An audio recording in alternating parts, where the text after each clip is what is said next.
एक सप लोगों का राह डक के ते सड़क के विचकार फन खिलार के ते बह रहिंदा सी।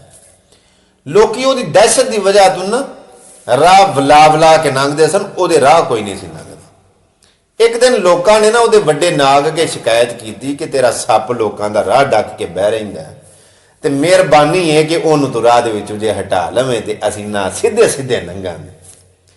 वो नाग ने लोगों की रिक्वेस्ट जी है सुन के ना ते अपने उस सप नूं तलब कर लिया, हाजिर कर लिया। जो सप अपने नाग वड्डे दे कोल गया ना ते जाके ते आखन लगा, महाराज बुलाया जी, हुक्म करो। वो नाग आखन लगा, हुक्म की करना है?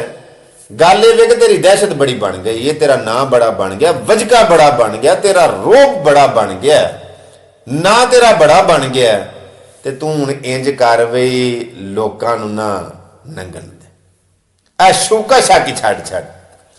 वो सप हथ जोड़ के ते आखन लगा, महाराज गल ये कि वड्डियां दी गल मोड़ी नहीं जाती, तुहाडे अगे गल नहीं कोई कीती जाती, ते उंज गल ये कि लोकी सादगी नूं नहीं जे पसंद करदे। मैं सादा रह के भी वेख्या लोकी सादगी नूं पसंद नहीं करते, शूका शाकी रहन दिओ। नाग आखन लगा, मैं प्यान। वो सप अगों सिर झुका के आखन लगा, महाराज बाबा जी तुहाडा हुक्म है, सिर मथे ते वे, मैं कदों इनकार कीता? उंज मैं सिर्फ यह कह रहा था, तरला पिया करदा था कि लोग सादगी नूं नहीं जे मनदे। उस आखे मैं तेनों आना पिया ते तू हुण राह छड्ड के ना ते साइड ते हो जा, किनारा कर दे।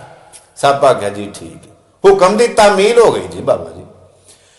वो सप लोगों का राह छड्ड के ना ते उसे ही सड़क के किनारे ते लामलेट हो गया, लम्मा लम्मा हो गया, किसी नूं कुछ ना आखना करना। ओही लोग जेड़े ओदी दहशत की वजह तो ओदे फन खिलार के बहन की वजह तो ओदी शूका शाकी की वजह तो जेड़े लोग राह वला वला के लंघदे सन, ओही लोग कोई उन्होंने ठुड्डे पिया मारे, कोई वट्टे पिया मारे, कोई ओदी सिरी पिया मरोड़े, कोई पूछल दे पैर पिया रखे, जख्मी जख्मी कर चढ़े।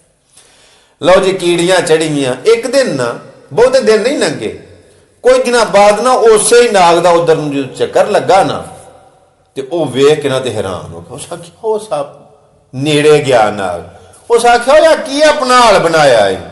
सप दियां अखां च अथरू आ गए ते आखन लगा, बाबा जी तुहाडियां कीतियां ही अगे आईयां ने। आंदे सोना शूका शाकी छड्ड छड़ ते छड्ड छड़िए, आप ही आंदे सोना क्या लोकां नूं, मेरा मतलब है क्या फन छन खिलारना ते अपनी टौर टप्पा छड़ छड़, मैं तुहाडी मान लईए, तुहाडा हुक्म ते फिर नहीं सा मोड़ सकदे। ते वेख लो फिर दुनिया वालियां ने की हाल कीता। उस आख्या, तेनों आख्या सी छड़ छड़, लेकिन इंज भी नहीं सी आख्या कि उका बिल्कुल ही सादा हो जा। वो थोड़ बहुत अपना कोई टौर टप्पा रखना सही ना। उस आख्या, चुक लिया अपने पुराने हथियार, दुनिया वाले इंज सीधे नहीं होंगे। मैं हाजिर दिमागी नाल कोई जोशे खिताबत नहीं आया। कई बारी बंदे गल करदियां भूड़ हो जाते ने, जोश आई जाते ने। नहीं नहीं, मैं होशो आवास दे विच गल आना पिया। ओ दुनिया वाले, अगर कोई बंदा सारा कुछ होने के बावजूद तुहानू सादगी दे नाल मिलदा है ना, तुहानू कोई बंदा आजजी दे नाल मिलदा है ना, अगर कोई बंदा तुहानू जरा न्यू के मिलदा है ना, तो न्यू के मिलन ओदी कमजोरी मत समझ।